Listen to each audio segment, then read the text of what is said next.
seguimos estudiando la palabra del Señor y leyéndola como nos lo propusimos desde principio de año, y vamos a leer los capítulos el 4 y el 5 del Evangelio de Jesucristo según Lucas. Dice así Lucas capítulo 4: El Espíritu de Dios llenó a Jesús con su poder, y cuando Jesús se alejó del río Jordán, el Espíritu lo guió al desierto. Ahí durante 40 días el diablo trató de hacerlo caer en trampas. En todo ese tiempo Jesús no comió nada.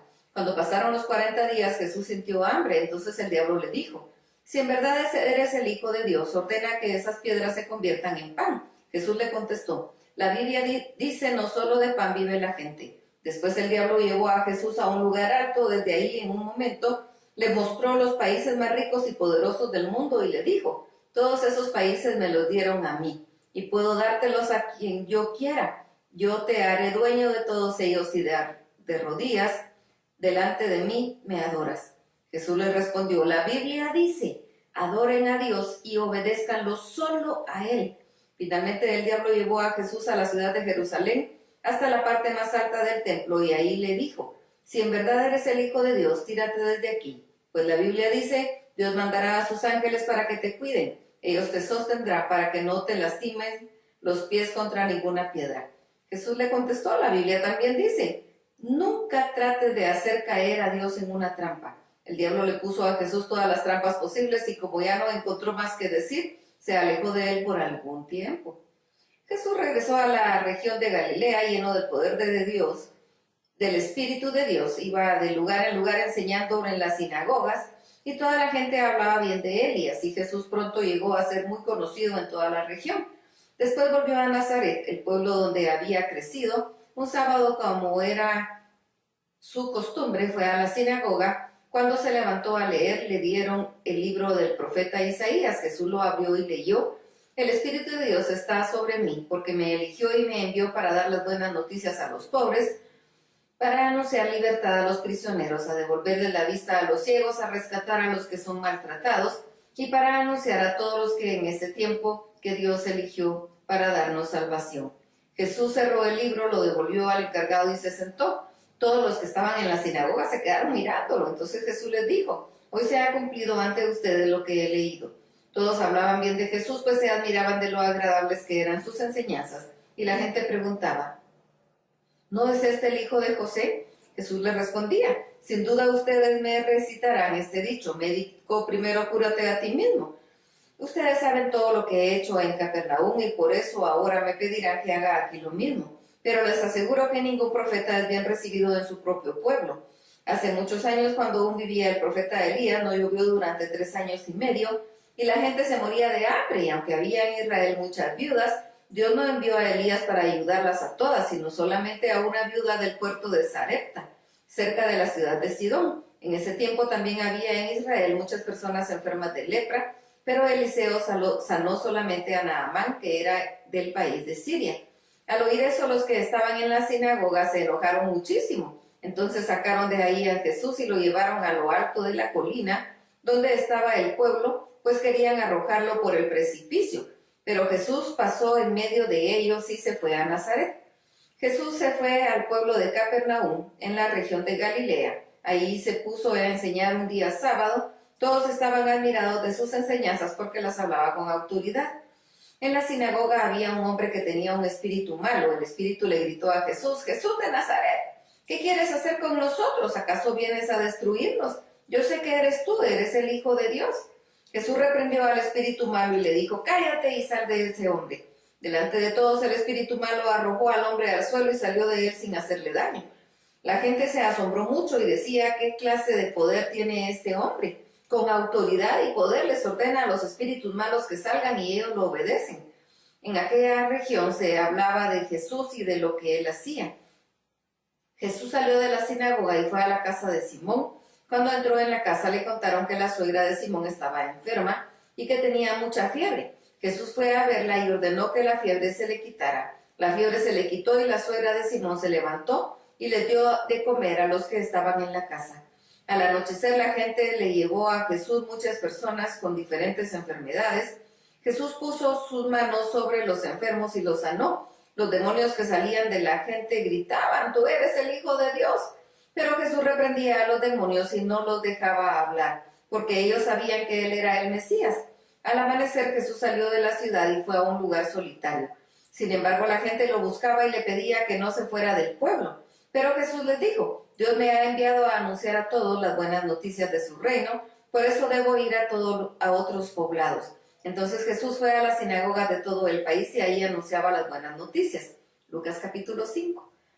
Una vez Jesús estaba a la orilla del lago de Galilea y la gente se amontonó alrededor de él para escuchar el mensaje de Dios. Jesús vio 2 barcas en la playa, estaban vacías porque los pescadores estaban lavando sus redes. Una de esas barcas era de Simón Pedro. Jesús subió a ella y le pidió a Pedro que la alejara un poco de la orilla. Luego se sentó en la barca y desde ahí comenzó a enseñar a la gente. Cuando Jesús terminó de enseñarles, le dijo a Pedro: lleva la barca a la parte honda del lago y lanza las redes para pescar. Jesús respondió: Maestro, toda la noche estuvimos trabajando muy duro y no pescamos nada, pero si tú lo mandas, vamos a echar las redes. Hicieron lo que Jesús les dijo y fueron tantos los pescados que recogieron que las redes estaban a punto de romperse. Entonces hicieron señales a los compañeros de la otra barca para que fueran enseguida a ayudarlos. Eran tantos los pescados que entre todos llenaron las 2 barcas y las barcas estaban a punto de hundirse. Al ver esto, Pedro se arrodilló delante de Jesús y le dijo: Señor, apártate de mí porque soy un pecador. Santiago y Juan, que eran hijos de Zebedeo, Pedro y todos los demás estaban muy asombrados por la pesca tan abundante, pero Jesús le dijo a Pedro: no tengas miedo, de hoy en adelante en lugar de pescar peces voy a enseñarte a ganar seguidores para mí. Los pescadores llevaron las barcas a la orilla, dejaron todo lo que llevaban y se fueron con Jesús. Un día Jesús estaba en un pueblo, de pronto llegó un hombre que estaba enfermo de lepra, se inclinó delante de Jesús hasta tocar el suelo con la frente y le suplicó: Señor, yo sé que tú puedes sanarme, ¿quieres hacerlo? Jesús extendió la mano, tocó al enfermo y le dijo: sí quiero, queda sano. De inmediato el hombre quedó completamente sano. Después Jesús le dijo: no le digas a nadie lo que sucedió. Ve con el sacerdote y lleva la ofrenda que Moisés ordenó. Así los sacerdotes verán que ya no estás enfermo. Jesús se hacía cada vez más famoso. Mucha gente se reunía para escuchar su mensaje y otros venían para que él los sanara. Pero Jesús siempre buscaba un lugar para estar solo y orar. En cierta ocasión Jesús estaba enseñando en una casa. Ahí estaban sentados algunos fariseos y algunos maestros de la ley. Habían venido de todos los pueblos de Galilea, de Judea y de la ciudad de Jerusalén para oír a Jesús. Y como Jesús tenía el poder de Dios para sanar enfermos, llegaron unas personas en una camilla en la que llevaban a un hombre que no podía caminar. Querían poner al enfermo delante de Jesús, pero no podían entrar en la casa porque en la entrada había mucha gente. Entonces subieron al techo y abrieron ahí un agujero. Por ese agujero bajaron al enfermo de la camilla hasta ponerlo en medio de la gente delante de Jesús. Cuando Jesús vio la gran confianza que aquellos hombres tenían en él, le dijo al enfermo: amigo, te perdono tus pecados. Los maestros de la ley y los fariseos pensaron: ¿y este quién cree que es?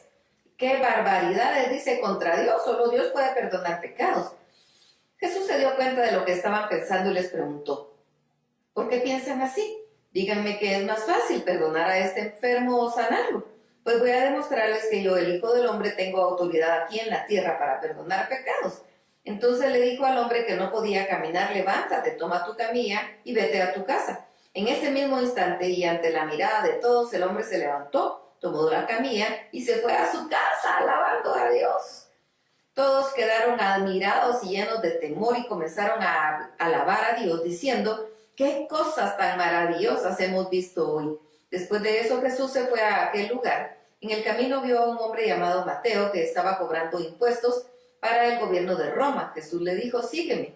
Mateo se levantó, dejó todo lo que tenía y lo siguió. Ese mismo día Mateo ofreció en su casa una gran fiesta en honor de Jesús.